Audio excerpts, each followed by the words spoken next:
నేను మీ ఖ్వాజా మొయినుద్దీన్. ఈరోజు నవాబ్స్ కిచెన్లో మనం బోటీ బిర్యానీ చేస్తున్నాం.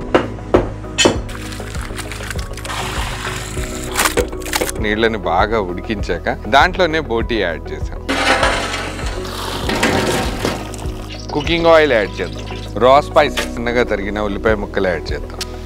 అల్లం వెల్లుల్లి పేస్ట్ యాడ్ చేద్దాం. పచ్చిమిర్చి యాడ్ చేద్దాం. కరివేపాకు యాడ్ చేద్దాం.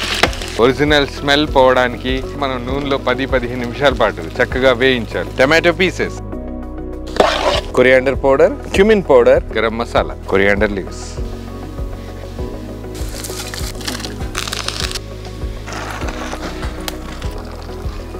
Brown onions,